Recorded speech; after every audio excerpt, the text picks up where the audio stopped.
সারা দেশে নজিরবিহীন সংঘর্ষে রাজধানী সহ ১৭ জেলায় পুলিশ সহ ৭৭ জন নিহত হয়েছেন।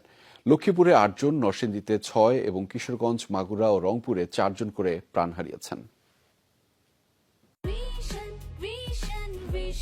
100% কপার কন্ডেন্সারে তৈরি ভিশন ফ্রিজ, তাই গুণে মানে অটুট থাকে বছরের পর বছর। আন্দোলন ঘিরে সিরাজগঞ্জে দিনভর চলে সংঘর্ষ।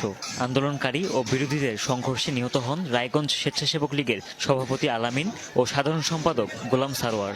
এছাড়াও জেলা যুবদলের সাংগঠনিক সম্পাদক রঞ্জুর রহমান ও ছাত্রদল কর্মী সুমন আহমেদও প্রাণ হারায়।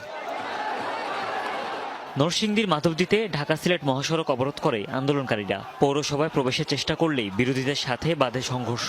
এক পর্যায়ে সংঘর্ষে চরদিঘলদি ইউপি চেয়ারম্যান আওয়ামী লীগ নেতা দেলোয়ার হোসেন শাহীন ও সদর উপজেলা স্বেচ্ছাসেবক লীগের সাবেক সভাপতি মনিরুজ্জামান নিহত হন। এছাড়াও হতাহতের আরও খবর পাওয়া গেছে।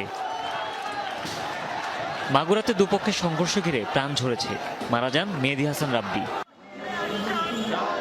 রংপুরেও সংঘর্ষ ঘিরে মৃত্যুর ঘটনা ঘটেছে। দুপক্ষের সংঘর্ষে প্রাণ হারিয়েছে সিটি কর্পোরেশন কাউন্সিলর ও পরশু থানা আওয়ামী লীগের সাধারণ সম্পাদক হারাধন রায় ও তার ভাগ্নে কমল। এছাড়া নিহত হন মাসুম ও খসরু নামের মহানগর যুবলীগের 2 কর্মী। ফেনীতেও অসহযোগ আন্দোলন ঘিরে চলেছে ধাওয়া পাল্টা ধাওয়া। মহিপালে দুপক্ষের সংঘর্ষ ঘিরে প্রাণহানির ঘটনা ঘটে। সিলেটেও দুপক্ষের সংঘর্ষ হয়। গোলাপগঞ্জে আন্দোলনকারী ও বিরোধীদের সংঘর্ষে ঘটেছে হতাহতের ঘটনা। মুন্সিগঞ্জ শহরের সুপারমার্কেট এলাকায় জড়ো হয় আন্দোলনকারীরা।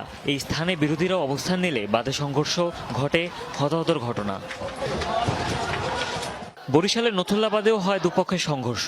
ভাঙচুর করা হয় পানি সম্পদ প্রতিমন্ত্রী জাহিদ ফারুকের বাসভবনে। প্রাণ হারায় মহানগরীর 12 নং ওয়ার্ড আওয়ামী লীগের সাবেক সভাপতি টুটুল চৌধুরী। এছাড়া লক্ষ্মীপুরে সংঘর্ষে কয়েকজন যুবলীগ কর্মী ও শিক্ষার্থীর মৃত্যুর খবর পাওয়া গেছে। এছাড়াও শেরপুর, ভোলা ও জয়পুরহাটেও ঘটেছে প্রাণহানি। হুমায়ুন রশিদ, যমুনা নিউজ।